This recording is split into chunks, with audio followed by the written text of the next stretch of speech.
Hey, what's going on, my Reef and Can? March here. This is Frogbox TV, and this is my Reef Casa Lagoona aquarium that I have at home, and I want to give you guys a little bit of an update. This tank is officially 4 months old, and I'm in love with it. It's 24 gallons from Reef Casa.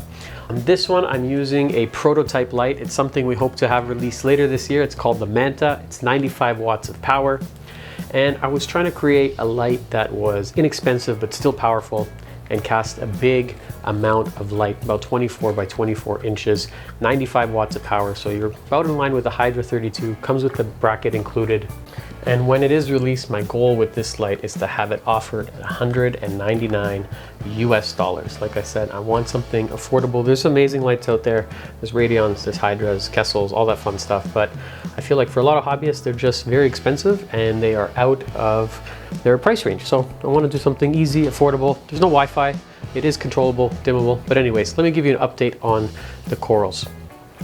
So as some of you may know, Zoanthids really are my passion. It's kind of why I got into the hobby. And the ones that I have here have grown really, really nicely. Most of them only starting with a few heads. We have some Pineapple Express, Everlasting Gobstoppers, Sunny D's, and some Princess 99, and maybe a couple other ones. For fish, they've all done really well with the exception of one. So I want to do updates like this so I can kind of share with you guys the good and also the not so good. Now, in the time that I've set this tank up, I've really had to do very, very little. I think this is one of the cleanest little tanks that I've ever kept in recent memory. It's got a good collection of hermit crabs, Nassarius snails, Astrea snails, and Trochus snails. And I've done only one small 5-gallon water change in the 4-month period since I've set it up. Now, it currently has 3 fish in it. We have a Cuteres wrasse, I believe it's a Bellis angel, and also a lawnmower blenny. So in the time that we set it up, we have lost one fish. My girlfriend added a very small clownfish. She named him Emo, like Gothic Nemo. He was black and white, but we had a power outage the same day that we added him. We were no power for about 20 hours. And I think it was just too much stress at that time for this poor little fish. He was like half an inch big, maybe at that, maybe even a little bit smaller, quite a small fish. So I'm designating a lot of this section of the tank to soft coral. So here we have a really nice toadstool and some nice mushrooms because I do like to travel quite a bit. So I want easy to keep, colorful, inexpensive corals to really flourish and take over this portion of the rock. Some blue discosoma. I found this really nice kind of yellow with white speckled discosoma. And it came with this unexpected little hitchhiker. To the bottom right of your screen, you'll see some sort of clove polyps that actually came with it as well. That's kind of cool. I always like getting those bonus corals, in a sense, like those little pieces that you weren't expecting to get, but sometimes come attached to the same piece of live rock. And then over here, a really nice Rhodactis kind of mushroom. I have all of these pretty low down. Even this light, it is quite powerful for the types of corals that I've picked. So I position these a lot lower so that the par is around like close to 100. We have one little branching hammer here I added early on, and then to the left of it, a gold branching hammer. But this one has never really done well. Kind of from the first time that I put it in, it's not really extended. It's not what I like to see from hammers. It doesn't really come out of its skeleton. It almost looks like it's struggling. Maybe the placement is no good, but it should be all right because to the left and right of it, I'm keeping some toadstool, which really don't need that much light. And over on this side, some pipe organ, which I'm absolutely in love with. So if you're ever trying to keep a coral in a spot, it's just not working, try a different spot, pick it up and move it. This is really, I think, such an underrated coral. A lot of people confuse it for green star polyp, so you get that nice waving kind of feel and look. You get all that life and movement, but they're not invasive at all. I'm never going to hear about anyone having a tank completely taken over by pipe organ. You get all that same nice movement, and you're never going to have to really worry. They have a calcified base or structure, and then from that they extend these beautiful waving polyps. They come in a few different colors. Sometimes we'll score some blue ones in the shop, even white ones. These ones are kind of like a mint green, but the polyps kind of go back and forth, and again, really underrated. We really only see them come from Australia, at least the ones that we get in, and I absolutely love this piece. And we're getting an appearance from our lawnmower blenny. I wouldn't mind adding another one in there. This fish is quite shy. We don't see him come out too often, and he's already. Now the star of the show here is our torch coral.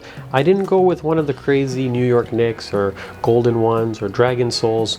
I really just wanted a classic, beautiful green corals. I think a lot of people avoid green in the hobby because so many pieces are green, and then pieces like this, just really healthy dark green base with that kind of light, almost iridescent green hue, these get sort of forgotten about, and they don't get as much love or respect. But I really wanted something green and big and vibrant across the top, and this piece, when we add it, just made the tank look so much more alive.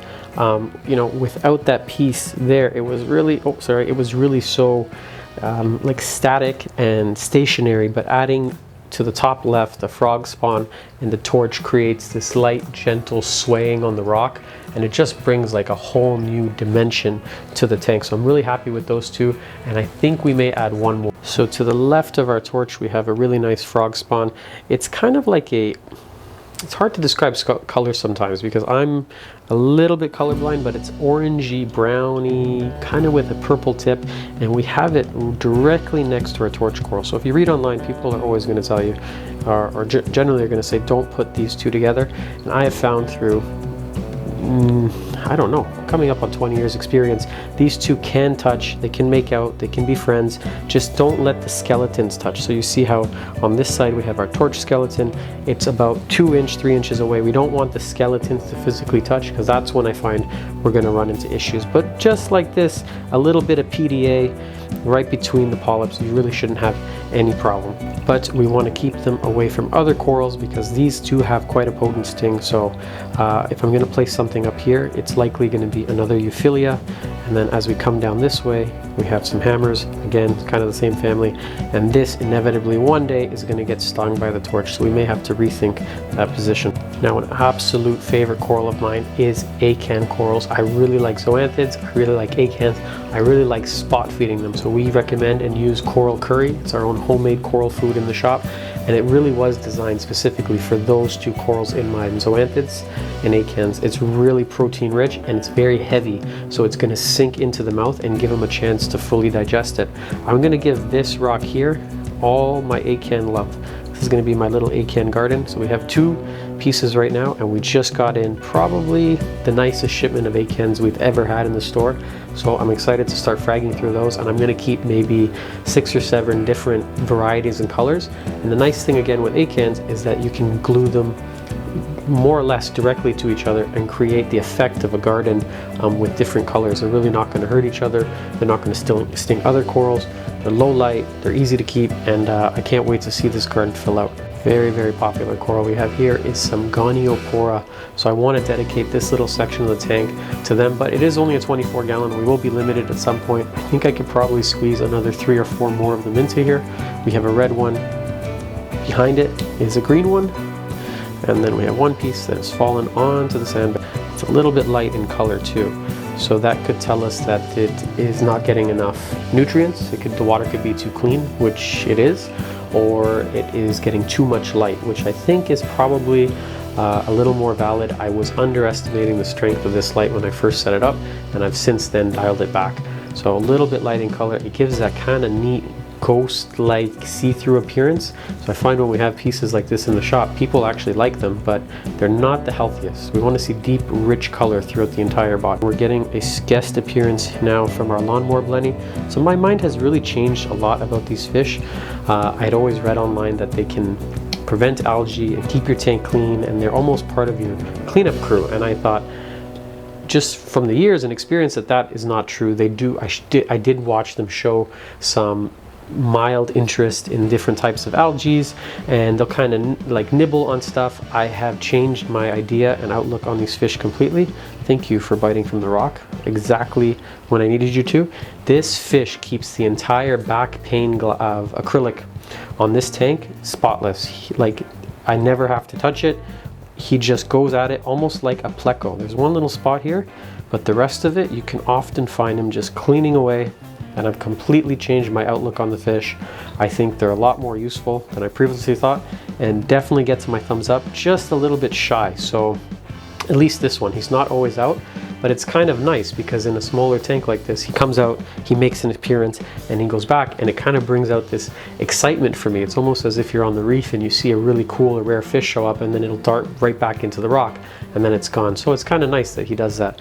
I have a Acropora bonsai here that's completely browned out, and I don't think that has anything to do with the light. The light is strong, so maybe something else in the water. It may be from that small power outage we had. I might have to try a different spot, but the color is not quite there. I want to see like a really deep, rich purple color, and I'm just not getting that out of this piece right now. Almost done with our coral tour. Here in the back we have some Australian branching Duncan, which is a absolute classic, been around forever. This is a piece that can be grown, farmed, fragged, kept, traded. It's near immortal. It's got to be one of the easiest LPS corals out there to keep. It's very high on my list for beginners. It's very high on my list in general. I usually end up adding a few to every tank that I set up because you end up with this large flowing green-blue tree that almost resembles like an enemy's, but without the sting, without the aggression, without the invasiveness. I like pieces like that that just add movement and life to the tank, but you don't have to worry down the line. You're not going to regret that you put it in because it's never going to take over the tank. And then to his left we have what we call Dr. Fuzzy. It's almost like an Epithia, but I don't think that's quite the species. It's almost like a Kenya tree. So we have something in the shop we call blue Kenya tree, but it's not exactly Kenya tree. It's very similar.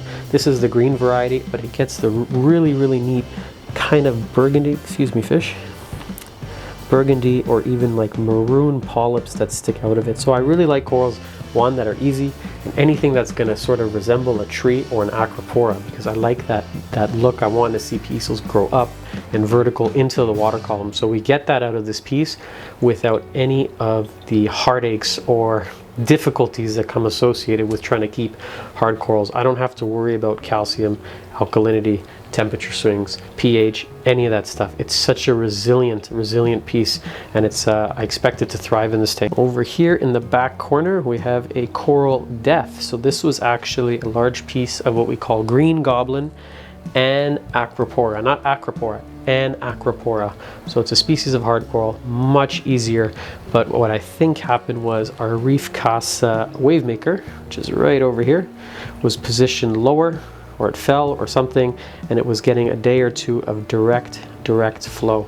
And we never want direct flow. We want strong random current for just about all corals in order to keep them clean. It helps get detritus off their body, helps bring fresh new water to them, fresh salt water, nutrients, food. So we want them to almost be in a constant state of movement, but we don't want the water to blast them like a jacuzzi. And that is what I think happened in this case.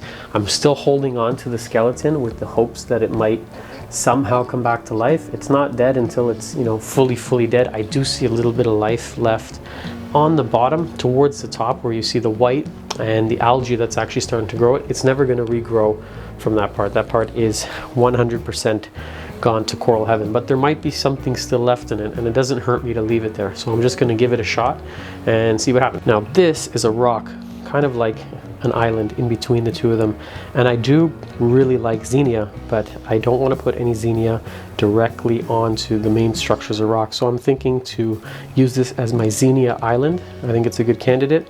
It'll give, again, lots of movement and life, but I like Xenia because it comes in this white pink variety, but closer to white. And generally white for corals means death. White is not a good color. I guess it could mean growth as well on certain corals on the tips, but consistent white coloration throughout the body is usually a sign of bleaching and coral mortality, except with Xenia. We get pom-pom Xenia, which is like the short version, and it's almost like bleach white. So it's a really cool piece, but the only thing is invasive. So we don't want to stick it somewhere where it can take over the rock. So I'm never going to stick it, you know, at the base of here, or maybe on the base of this one here, because it's just going to end up taking everything and bulldozing all the corals out of the way. So that coral, along with, I would say, green star polyps, is one that you really want to make a consideration with. Take your time, put it on something that's easily accessible, easy to move. If you change your mind, if it starts to go rampant, easy to take out. I've made the mistake in the past of putting it on the bottom, and I have paid the price of Xenia growth. I don't think I could be any happier with the tank. Again, super clean, super low maintenance. The Neisseria snails have done just a wonderful, wonderful job at keeping everything in check.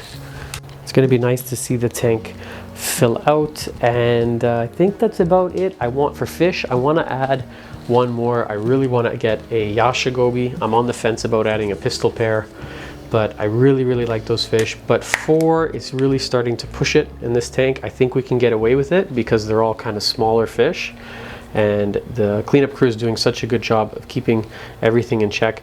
And the maintenance hasn't been, it's virtually nothing. Like I said, it's been a 5-gallon water change in 4 months. It's probably going to need one over the next month, but because the tank's only 24 gallons, a 5-gallon bucket is sufficient. Other than that, we're not doing any dosing.